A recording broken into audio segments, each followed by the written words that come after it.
Selamat datang di channel hiburan novel. Sebelum memulai mendengarkan novel, jangan lupa untuk subscribe dan like video ini, supaya admin bisa lebih bersemangat untuk membuat konten lebih banyak.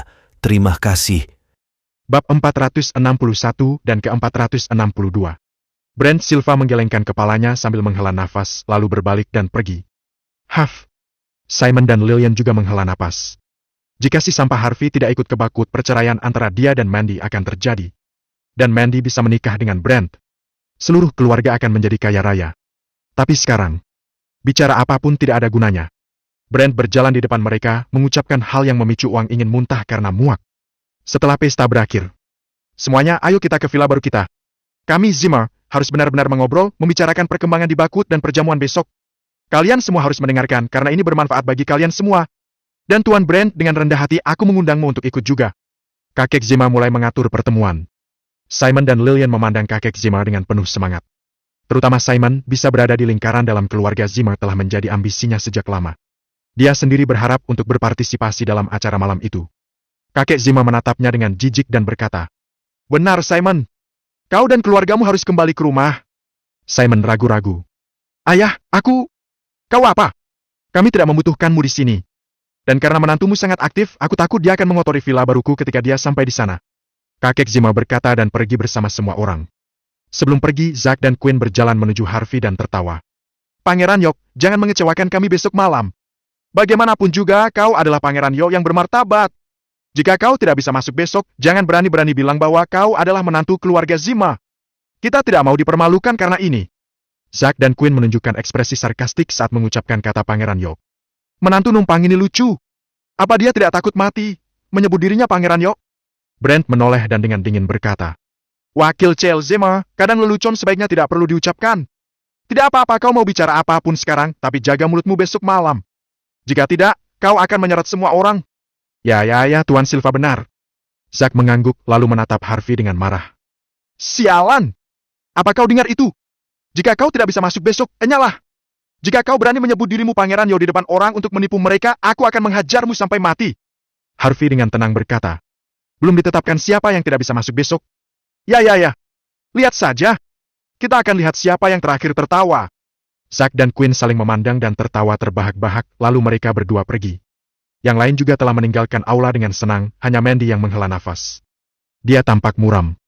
Simon menatap Harvey dalam-dalam. Andai saja kotoran ini bisa membuatnya mendapatkan kemuliaan. Sayang sekali tidak ada hal lain yang bisa dilakukan menantu numpang ini selain pamer. Akan sulit bagi orang seperti ini untuk melakukan hal biasa yang dilakukan di Bakut. Harvey mengikuti Mandy pulang dengan bersemangat meletakkan keset lantai setelah kembali ke rumah. Tempat ini tidak bisa dibandingkan dengan Villa Zimmer di Nyumhi. Harvey ingin tidur di ruang kerja seperti biasa. Tapi Mandy malah mengizinkannya tidur di ranjang. Kemudian, Mandy berada di meja tulis, membaca beberapa dokumentasi. "Apa yang sedang kau lakukan?" Harvey bertanya. "Meskipun keluarga Zimmer menjadi ujung tombak pengembangan proyek yang diberikan Silva kepada kita, mereka tidak akan pernah membiarkan aku bertanggung jawab. Aku mendengar bahwa daerah baru di Bakut memiliki beberapa proyek baru. Aku ingin membaca beberapa materi dan mendapatkan proyek baru. Tingkat keberhasilannya rendah. Tapi jika kita tidak mencoba, kita tidak akan bisa bertahan lama di keluarga Zimmer." Wanita luar biasa ini sudah memikirkan karirnya. Bab 462. Mandy telah membaca beberapa materi sepanjang malam tanpa mengucapkan sepatah kata pun sampai keesokan paginya. Bahkan sampai malam berikutnya, Mandy tidak mengeluh juga tidak menundukkan wajahnya sepanjang waktu. Waktu perjamuan semakin dekat. Mandy tidak bisa duduk diam lagi dan kemudian berdiri. "Harvey, aku percaya padamu sampai aku bertaruh dan bergantung padamu. Tapi bagaimana kau bisa membuatku mempercayaimu? Apa kau punya kartu undangan? Aku kira kau punya ide untuk mendapatkan setidaknya beberapa. Kau sudah tidur sejak tadi malam. Kau bahkan tidak keluar dari pintu depan, kau juga tidak melakukan satu panggilan telepon pun. Izinkan aku menanyakannya, di mana kau berencana untuk mendapatkan kartu undangan? Apakah mereka akan jatuh begitu saja dari langit?" Saat itu, Simon dan Lillian sudah mengetuk pintu dengan tidak sabar. "Harvey, apa yang terjadi? Apa yang kau persiapkan? Mandy sudah banyak bicara kemarin. Jika kau tidak dapat memenuhi janjimu, kami tidak akan memiliki tempat untuk bertahan hidup di keluarga Zimmer." Harvey melirik Rolex di pergelangan tangannya. "Sudah hampir waktunya. Ikuti saja aku." Harvey membawa Mandy dan keluarganya keluar dan naik taksi untuk pergi ke tempat perjamuan malam diadakan. Di Silver Nimbus Courtyard. Tidak seperti halaman di keluarga Yok, tetapi sebuah perkebunan pribadi yang terletak di kaki bukit Silver Nimbus Mountain juga dimiliki oleh keluarga Yok. Ini adalah tempat di mana keluarga Yok biasanya menjamu tamu-tamu penting. Pada lain hari, tidak ada keluarga kelas 1 di seluruh South Slade berhak untuk menghadiri perjamuan malam. Tapi perjamuan diadakan di sana hari itu sungguh luar biasa. Kaki pengemudi taksi menjadi lemas ketika dia berkendara ke Silver Nimbus Outer Courtyard. Dia ketakutan. Tidak sembarang orang bisa datang ke sini sesuka mereka. Jika dia tahu bahwa Harvey dan yang lainnya berencana datang ke sini, dia tidak akan pernah menerimanya. Harvey menarik tangan Mandy dan berjalan menuju pintu masuk halaman luar seolah itu rutinitas. "Menarik, kau benar-benar berani datang!" Suara ejekan menggema. Zack dan yang lainnya sudah datang. Keluarga Zima membawa beberapa kotak hadiah besar dan kecil, segala macam makanan lezat, cerutu bermerek, dan anggur berkualitas. Keluarga Zima tidak hanya datang untuk perjamuan malam, tapi juga meminta maaf atas apa yang terjadi beberapa hari yang lalu, berharap bisa berbaikan dengan Pangeran York. Quinn mengenakan gaun cantik. Dia berjalan ke depan Mandy dan tertawa. "Kakakku yang berharga, aku tidak menyangka kau bisa datang ke sini juga. Mengapa kau tidak mengizinkan kami melihat kartu undanganmu? Lagi pula, lebih mudah mendapatkan yang palsu." Zack, Quinn, dan yang lainnya tidak akan percaya bahwa Harvey bahkan bisa mendapatkan kartu undangannya. Pengaruh apa yang mereka miliki? Mereka ingin kartu undangan. Mustahil. Benar-benar tidak mungkin. Mandy ragu-ragu. Dia tidak punya kartu undangan. Harvey langsung membawa mereka datang. Mereka bahkan tidak mendapat kesempatan untuk melihat kartu undangan. Quinn tertawa. "Oh, saudariku yang berharga, apa yang masih kau sembunyikan? Jangan bilang kartu undanganmu terbuat dari emas. Tidak bisakah kita mengintipnya sedikit?" Mandy diam. Simon dan istrinya juga tidak mengucapkan sepatah kata pun. Bahkan Lillian, yang biasanya sombong, tidak bisa mengumpulkan kekuatan untuk melakukannya. Kakek Zima meletakkan tangannya di belakang punggungnya dan berjalan ke arah Simon lalu menegurnya. "Simon, coba aku lihat kartu undanganmu." "Ayah, aku." Simon panik. Dia tidak menunjukkan apa-apa. "Apa? Apa kau bahkan tidak mengenali aku lagi? Keluarkan kartu undanganmu dan tunjukkan pada kami."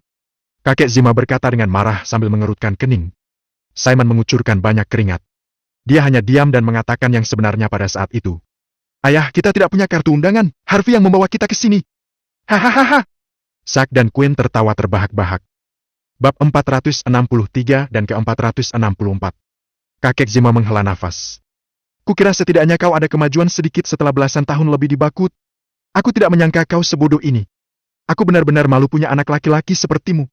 Aku tidak pernah menyangka kau dan menantumu adalah karung sampah yang tidak berharga." Seluruh keluarga karung sampah yang tidak berharga. "PV50 hahaha." Semua orang dari keluarga Zimmer yang hadir tertawa terbahak-bahak. Tatapan ejekan diarahkan ke Simon. Dia seperti ingin menancapkan kepalanya ke lubang di jalan. Dia benar-benar membenci Harvey. Pada saat itu, dia telah membuang sisa martabatnya di depan seluruh keluarga Zimmer. Mandy menatap Harvey kecewa. Simon dan keluarganya tidak dapat lagi menunjukkan wajah mereka dimanapun. Mandy dan Harvey, mereka harus memutuskan hubungan antara satu sama lain juga. "Kau berani menghadiri jamuan makan malam tanpa kartu undangan? Kau bercanda? Biarkan aku mengatakan yang sebenarnya. Mandy, jangan pikir kau sudah sukses ketika kau membuat sedikit prestasi di Nyumhi. Kau seharusnya bisa melihat, menyadari bahwa kau tidak berpengaruh apa-apa saat berada di Bakut. Dan kau masih berani menghadiri jamuan berkelas ini? Apa kau tidak pernah memikirkannya?" Zack berkata sambil tertawa. Quinn memeluk lengan kakek Zimmer dengan erat. "Kakek, ayo masuk. Jika orang luar melihat, kita akan tercampur dengan kutu beras ini." Aku tidak menyangka bahwa keluarga Zima memiliki badut yang memalukan ini." Keluarga Zima memandang Harvey dan yang lainnya dengan cemoohan lalu berjalan menuju pintu masuk dengan penuh kesombongan dan merasa tinggi. Simon menatap Harvey dengan marah, ingin mencekiknya sampai mati pada saat itu. Harvey tersenyum santai. "Ayah, jangan khawatir. Mereka tidak bisa masuk." 10 pria menjaga pintu masuk Silver Nimbus Courtyard. Meskipun orang-orang itu tidak memiliki senjata sungguhan atau peluru tajam, tubuh mereka dalam kondisi yang sangat baik. Pelipis mereka terangkat tinggi, mengenakan kacamata hitam dengan jas dan wajah sedingin es. Mereka adalah pengawal pribadi keluarga York, kuat dengan status yang sangat tinggi. Lalu Zack berjalan menuju pengawal dan dengan hormat berkata, "Saudaraku, tolong beri jalan." Di depan Harvey, Zack sangat sombong. Tapi dia tahu di mana dia berdiri saat itu. Di seluruh South Slade, dia bahkan tidak bisa mengusik pengawal pribadi keluarga York. Namun, memiliki kartu undangan sudah menjadi simbol status. Zack berdiri tegak dengan ekspresi puas di wajahnya.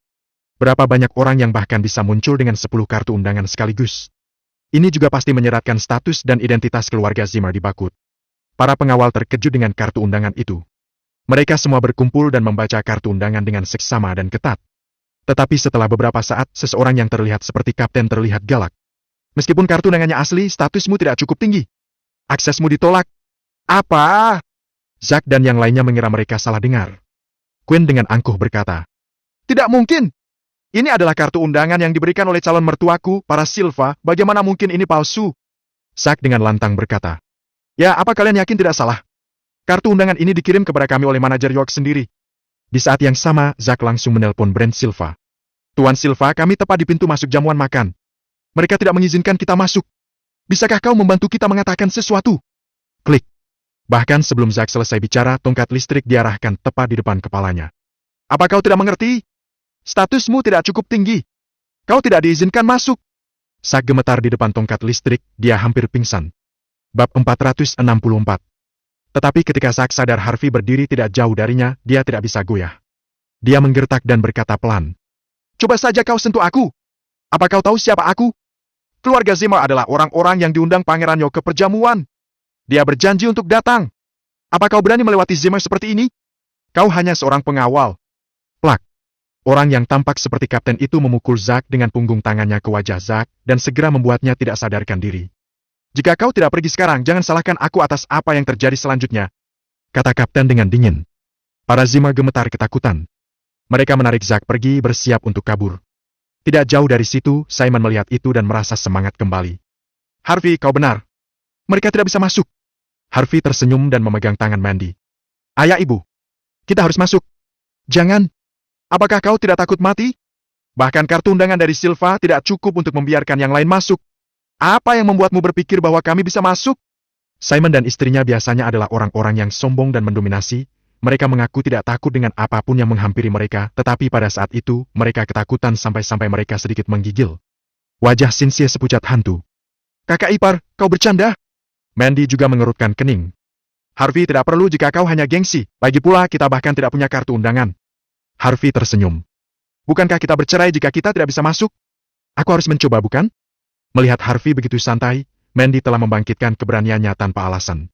"Baiklah, aku percaya padamu. Ayo kita coba."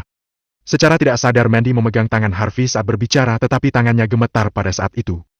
Hatinya secara alami penuh dengan teror, tetapi dia, di dalam dirinya yang ingin menjadi wanita lebih kuat, menahan ketakutannya. Harvey dan yang lainnya berjalan menuju pintu masuk perlahan. Quinn berkata, "Semuanya, meskipun orang-orang ini berasal dari keluarga Zimmer, mereka tidak akan pernah bisa mewakili keluarga secara keseluruhan. Benar-benar. Mereka tidak ada hubungannya dengan kita." Kakek Zimmer juga dengan sigap berkata, "Semuanya, orang-orang ini benar-benar tidak ada hubungannya dengan kita. Tolong jangan melampiaskan amarahmu pada kami." Kakek Zimmer takut. Dia tidak takut pada orang lain, tapi York terlalu kuat. Keluarga Zimmer sama sekali tidak berani menyinggung Yorks. Harvey dengan santai kembali menatap kakek Zimmer, tidak mengucapkan sepatah kata pun. Sebaliknya, Mandy dan yang lainnya benar-benar kecewa. Mereka tidak pernah menyangka hal ini akan terjadi, padahal kesempatan untuk berkembang di Buckwood diberikan oleh Simon. Tapi Zimmer memperlakukan mereka dengan buruk pada akhirnya. Mereka sudah mati rasa. Ketika mereka berjalan menuju pintu masuk, Mandy tidak peduli jika dia meninggal di sana. Dia pikir lebih baik mati daripada merasa malu. Yang lain memiliki pemikiran yang sama. Karena mereka sudah sampai di sana, toh lakukan saja atau mati. Seburuk-buruknya mereka hanya akan dipukuli. Apa ruginya jika mereka mati saat itu juga? Keluarga Zimmer berdiri tidak terlalu jauh, mereka hanya ingin Harvey dan yang lainnya membodohi diri mereka sendiri, tetapi tidak ada dari mereka yang berani menatap mata pengawal. Dan saat keluarga Zimmer tidak bisa melihat kapten pengawal pribadi York sangat terkejut. Orang itu. Dia benar-benar kembali. Pria itu telah melayani di keluarga York selama bertahun-tahun. Dia akrab dengan segala sesuatu yang berhubungan dengannya. Dia memandang pria yang sedang memegang tangan wanita cantik dan berjalan ke arahnya. Dia gemetaran. Setelah beberapa saat, sang kapten memaksa emosinya kembali dan mencicit. "Tamu penting, silakan masuk." Detik berikutnya, ke-10 pengawal pribadi mundur selangkah dan membungkuk hormat kepada mereka. Bab 465 dan ke-466. Simon, Lillian, Mandy dan Cynthia. Mereka semua terpaku tidak yakin bagaimana perasaannya tentang ini. Tidak hanya pengawal pribadi tidak memeriksa undangan mereka, mereka bahkan dengan hormat membiarkan mereka masuk ke Silver Nimbus Courtyard. Dan orang-orang yang menunggu untuk mengolok-olok mereka, termasuk Zack, membeku. "Bagaimana? Apa mereka masuk? Bagaimana mungkin ini bisa terjadi?" Kakek Zimmer lamban. Dia tidak percaya apa yang dia lihat. Simon dan Lillian menoleh ke belakang dengan wajah penuh kepuasan. Mereka bersuka cita. Apapun yang terjadi, mereka sudah masuk. Simon telah tinggal di Buckwood selama bertahun-tahun. Dia tahu betapa sulitnya untuk datang ke sini. Dia merasa seperti sedang bermimpi saat itu. "Semudah itu? Menantu laki-lakiku yang baik, bagaimana kau melakukannya?" Dia bahkan mengubah panggilannya. Sebelumnya, Harvey hanyalah kotoran, sekarung sampah yang tidak berharga, sampah. Tapi dia memanggilnya menantu yang baik. Mereka anggap menantu ini sangat berguna. Setidaknya, dia mengembalikan martabat keluarga. Lillian kemudian menyadari sesuatu. Harvey, kau mengatakan bahwa temanmu di universitas dari Bakut mulai berbisnis di Nyumhi. Apakah dia juga membantumu kali ini? Teman Harvey bisa meminjamkannya 1,5 juta dan sebuah Porsche. Dia pasti orang hebat. Harvey tersenyum. Kau pasti peramal ibu. Bagaimana kau bisa menebak apa yang terjadi di sini? Simon tertawa. Aku ingin tahu dari keluarga mana temanmu berasal. Aku bahkan mungkin mengenal orang itu. Harvey dengan tenang berkata. Dia tidak senyaman itu di mata publik. Memiliki sejumlah uang tidak berarti dia termasuk dalam keluarga yang baik. Simon mendesah. Kau benar. Bakut adalah tempat yang berbahaya. Koneksi lebih penting daripada uang. Harvey tersenyum tanpa mengucapkan sepatah kata pun. Masalahnya sudah berlalu. Sebaliknya, Mandy curiga padanya. Dia bersama Harvey sepanjang waktu dan tahu bahwa dia tidak menelpon siapapun. Apakah semuanya benar-benar sesederhana kelihatannya? Di Silver Nimbus Courtyard, Mandy dan yang lainnya ekstra hati-hati, takut menginjak tumbuhan di tanah. Mereka tidak berani terburu-buru pada saat-saat seperti itu. Hanya Harvey yang tenang, sesekali melihat sekeliling sambil mencibir. Harvey adalah orang yang membeli segala sesuatu di sekitar sejak lama. Dia memilih sendiri dekorasi itu. Tapi sebagian besar dekorasinya hilang. Tentu saja, York terus-menerus berusaha menghapus kehadirannya selama 3 tahun terakhir. Sayang sekali tidak ada cara untuk menghapus Harvey sendiri. Tidak ada gunanya menghapus kehadirannya. Kalian bisa masuk? Apakah mataku menipuku? Pada saat itu, suara terkejut bergema di belakang keluarga mereka. Harvey dan yang lainnya tanpa sadar melihat ke belakang mereka. Ekspresi mereka lebih terkejut. Orang-orang itu tampak seperti dari Silva. Yang di depan pasti Brent Silva. Brent kaget. Dia berpikir bahwa mungkin menantu ini memang membeli undangan dengan harga tinggi. Jika tidak, bagaimana mereka bisa muncul?